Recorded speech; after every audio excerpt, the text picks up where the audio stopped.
अब तक हमारी जानकारी के अनुसार ब्रह्मांड में पृथ्वी ही एकमात्र ऐसा ग्रह है जहां जीवन उपस्थित है। तो क्या आप जानते हैं कि पृथ्वी का निर्माण कैसे हुआ था? अगले कुछ समय में कहानी 50 अरब वर्ष पहले शुरू होने जा रही है। उस समय पृथ्वी अभी पूरी तरह से बनी नहीं थी। लाखों वर्षों से गुरुत्वाकर्षण इन चट्टानों और धूल को सतत टकराते हुए एक साथ जोड़ रहा था। धीरे धीरे लगातार टक्करों और संग्रहण से अंततः पृथ्वी का सबसे प्राथमिक रूप बन गया, जिसे सबसे पहली बार का नाम दिया गया था। 40 अरब 500 मिलियन वर्षों के विकास के बाद उस समय पृथ्वी एक भयानक नरक जैसे ग्रह थी। विश्व का तापमान पहले ही 1200 डिग्री सेल्सियस के अत्यधिक उच्चतम को पार कर चुका था। उस काल में पृथ्वी पर केवल पिघली हुई चट्टानें और नाइट्रोजन थी, साथ ही डाइऑक्साइड कार्बन और जलवाष्प भी थी। कई वर्षों के बाद एक ग्रह जिसका नाम थिया था, प्रति सेकंड 15 किलोमीटर की गति से इस ग्रह की ओर झपटा आ रहा था। थिया का आकार मंगल ग्रह के बराबर था। थिया की पृथ्वी से सीधी टक्कर हुई और भीषण विस्फोट हुआ। दोनों ग्रह टुकड़ों में बदल गए।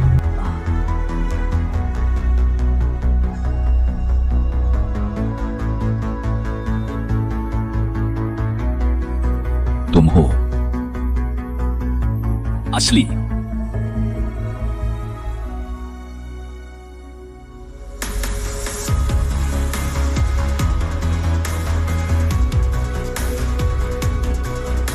सत्रह वर्षों बाद तक गुरुत्वाकर्षण ने फिर से दोनों ग्रहों के चट्टानी टुकड़ों को हृदय से एक साथ बांधा। 2 भागों में विभाजित हुआ, एक बड़ा और एक छोटा। छोटा वाला ग्रह भविष्य में चंद्रमा बनेगा। वह अब पृथ्वी से केवल 2,20,000 किलोमीटर की दूरी पर है। उस समय सूर्य धीरे धीरे उग रहा था। केवल 3 घंटे में सूरज ढल जाता था, क्योंकि उस समय एक दिन केवल 6 घंटे का होता था। क्योंकि इस टक्कर के कारण पृथ्वी की स्वघूर्णन की गति बहुत तेज हो गई थी। सौरमंडल की धूमकेतु और उल्कापिंडों तक अविरत टूटकर पृथ्वी पर गिर रहे हैं। उल्कापिंड में दुर्लभ पानी होता है। इस तरह उल्कापिंड ने पृथ्वी पर 2 करोड़ से अधिक वर्षों तक बमबारी की। अब पृथ्वी के पास द्रव नाभिक है। अब पृथ्वी की सतह 7 से 8-10 डिग्री सेल्सियस तक ठंडी हो चुकी है। यह भी पृथ्वी के निर्माण के लिए अभी सही मात्रा है। और अब पृथ्वी तेजी से घूम रही है। इससे सुपर बड़ा तूफान होता है, क्योंकि चांद पृथ्वी के बहुत करीब है, लगभग 2,20,000 एकड़। इसलिए गुरुत्वाकर्षण बहुत ज्यादा है। पृथ्वी पर भी विशाल लहरें होती हैं।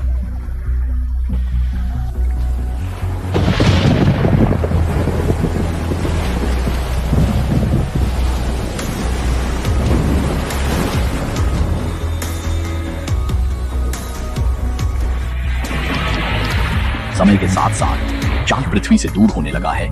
समुद्र की लहरें भी धीरे धीरे शांत हो गईं। पृथ्वी का अपना घूमना भी धीमे हो गया। 71 वर्ष बाद तक पानी ने पृथ्वी की सतह को ढक लिया और नन्हे द्वीप भी दिखाई देने लगे। ये असंख्य नन्हे द्वीप समुद्री सतह से फूट रहे हैं। उनका आकार धीरे धीरे ठंडा हो रहा है। आग्नेय द्वीप का निर्माण हुआ। द्वीप धीरे धीरे बनने लगे। बाद में उत्पन्न महाद्वीप इन्हीं छोटे द्वीपों का संगठन से बने। इस समय भरपूर मात्रा में उल्कापिंड पृथ्वी पर बरस रहे हैं। और ये उल्कापिंड सिर्फ पानी नहीं लाए हैं, बल्कि खनिज, कार्बन और अमीनो अम्ल भी छोड़ते हैं। ये खनिज पदार्थ बाह्य अंतरिक्ष से भी समुद्र तल में घुस रहे हैं। रासायनिक और खनिज पदार्थों के मिश्रण से धीरे धीरे जीवन उत्पन्न हुआ। वह है सूक्ष्म जीव एकल कोशिकीय जीवाणु। डार्विन के विकासवाद सिद्धांत के अनुसार यह सादा से जटिल, जल जीवन से स्थल जीवन, वर्तमान डीएनए अनुक्रमण के हिसाब से पृथ्वी का सारा जीवन समान रूप से है। जिगर सेल जीवों से बस हमारे प्राचीन पूर्वज लाओ त्से के ब्रह्मांडीय सिंगेनेसिस सिद्धांत की तरह एक से जीवन उत्पन्न होता है। 1 से 2 पैदा होते हैं और 2 से सारे जगत।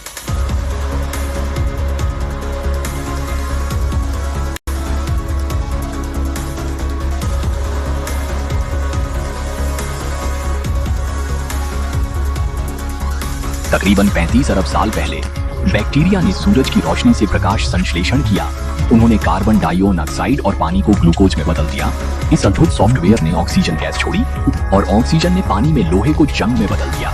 जंग ने समुद्र तल पर गिरकर लोहे युक्त चट्टानें बनाई और इस दौरान समुद्र के ऊपर ऑक्सीजन वायुमंडल को बदल रही थी। फिर 20 अरब साल और बीते। जैसे जैसे ऑक्सीजन की मात्रा में इजाफा हुआ, पृथ्वी का घूर्णन भी धीरे धीरे कम होने लगा। 15 अरब साल पहले अब एक दिन 16 घंटे का हो गया।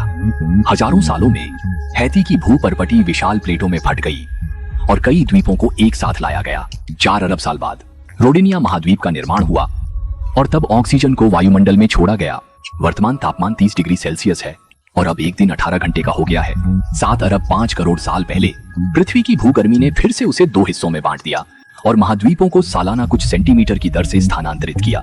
भूपर्पटी की तीव्र गति से बहुत सारे ज्वालामुखी फटे और ज्वालामुखियों का कार्बन डाइऑक्साइड लगातार वायुमंडल में निकल रहा था और कार्बन डाइऑक्साइड और पानी ने मिलकर पत्थरों पर तेजाब बनाया। पत्थरों ने तेजाब और कार्बन डाइऑक्साइड को सोखा क्योंकि वायुमंडल में पर्याप्त कार्बन डाइऑक्साइड नहीं था। सूरज की गर्मी पृथ्वी तक नहीं पहुंच सकी और इस प्रकार हजारों साल बाद तापमान -50 डिग्री सेल्सियस तक गिर गया और इस तरह सबसे लंबा हिमयुग आया। पूरी पृथ्वी विशाल हिमकंद में बदल गई। प्रारंभिक महान अग्निगोला से अब तक की 3000 मीटर से अधिक मोटी हिमप्रत में बदली गई। सूरज की रोशनी और गर्म पानी दोनों को वापस परावर्तित किया गया, लेकिन इतनी घनी हिमप्रत भी भूकेंद्रीय ताप को नहीं रोक सकी क्योंकि पहले भूतल की गर्मी कम थी, तभी वो बर्फ से ढकी हुई थी। अब भूकेंद्र की संचित ऊर्जा को ज्वालामुखी में विस्फोट करना था और यह अतिरंजित रूप में फट पड़ा।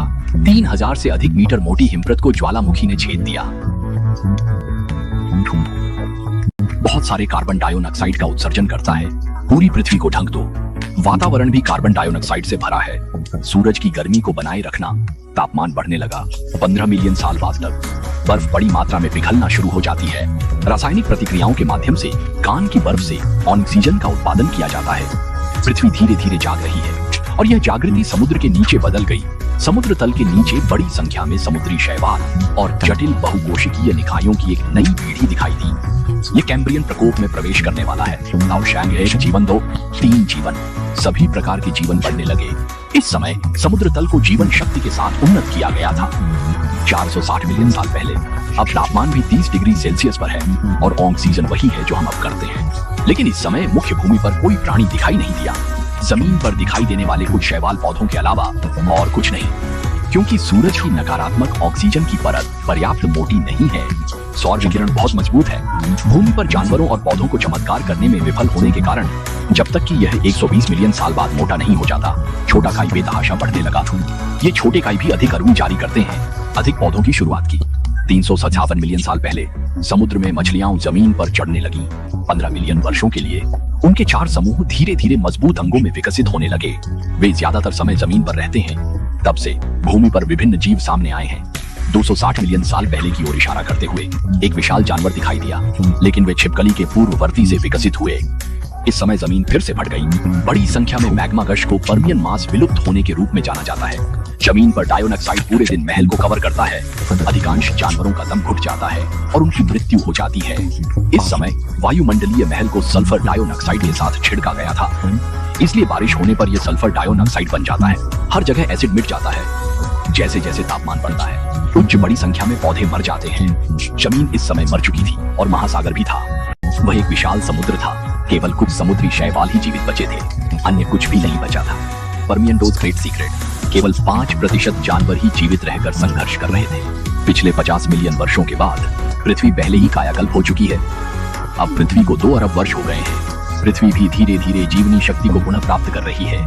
तापमान भी धीरे धीरे स्थिर हो रहा है। पौधे फिर से प्रकट हो रहे हैं। पृथ्वी के 90% जानवर पहले ही विलुप्त हो चुके हैं और एक अन्य प्रजाति सामने आ रही है। सही है, वो है डायनासोर। वे उसी शक्तिशाली 5% जीवित जानवरों के विकास से बने हैं। तरह तरह के डायनासोर उभर रहे हैं और इस तरह डायनासोर का युग आ गया। उसके बाद से डायनासोर लगभग पूरी पृथ्वी पर राज करते थे, जब तक कि 6 करोड़ 50 लाख वर्ष पहले एक विशाल अंतरिक्ष उल्कापिंड पृथ्वी की ओर बरस रहा था। ये उल्कापिंड माउंट एवरेस्ट से भी बड़ा था। यह 70,000 किलोमीटर की गति से सीधे तेजी से आ रहा था और मैक्सिको की खाड़ी में टकरा गया। इसके टकराव की ऊर्जा भारी थी। इसकी आघात लहर धीरे धीरे आसपास फैलने लगी और उस समय पृथ्वी भी चारों ओर से चट्टानों के हमले का सामना कर रही थी। भूपर्पटी भी सूखने लगी थी। सुनामी और ज्वालामुखी निरंतर फट रहे थे। बड़ी मात्रा में लावा निकल रहा था। उस समय जमीन का तापमान 275 डिग्री सेल्सियस तक पहुंच गया था। पौधे लगातार जल रहे थे। आकाश भी कार्बन डाइऑक्साइड से भरा हुआ था। सभी जहरीली गैसें थी। इस तरह कई महीने तक जारी रहा। आकाश का धुआं और धूल अभी भी पूरे आकाश को ढक रही थी और धूप को भी छिपा रही थी। कई पौधों को धूप की सिंचाई प्राप्त नहीं हो रही थी और वे मर रहे थे। पौधों पर निर्भर जानवर भी भूख से मर रहे थे। डायनासोरों का 1 अरब 6 करोड़ 50 लाख साल का पृथ्वी राज खत्म हो गया। एक युग का पतन एक और युग के उदय का निर्माण करता है। वह है स्तनपायी जानवर। भूमिगत रहकर उच्च तापमान और लपटों से बचे कुछ स्तनधारी जानवर समुद्र और महाद्वीप आधार तक पहुंच गए हैं। अब तक हमें जो परिचित दृश्य लग रहा है, केवल मानव अभी तक प्रकट नहीं हुए हैं। 4 मिलियन साल पहले तक एक घने जंगल में घुटन भरी आबोहवा ने आवाज को नष्ट कर दिया। इसे एक सुनसान घास का मैदान बना दिया। कुछ लोगों को जिंदा रहने के लिए और जगहों पर खाना खोजना पड़ा। उन्हें खड़ा होना था, 2 पैरों पर सीधे चलना था। अंत में सबसे पहले मानव दिखाई दी। 15 लाख साल पहले प्रारंभिक होमिनिड्स प्रकट हुए। जटिल दृष्टि क्रिया शुरू हुई और 40,000 साल पहले वर्तमान पर्यावरण में परिवर्तन हो रहा है। सल्फर डाइऑक्साइड की सांद्रता और हवा के प्रवाह में बदलाव होने से मौसम का तापमान और अधिक कम होता जा रहा है। पृथ्वी एक बार फिर हिमयुग में प्रवेश कर रही है। 20,000 साल पहले नदी का किनारा अचानक रुक गया। कुल 14,000 साल पहले नदी के किनारे की अवधि समाप्त हो गई। पूरी तरह से नई पृथ्वी की सूरत बदलने लगी है। 4.5 अरब सालों के चक्र के बाद अब हमारे समय की बारी है।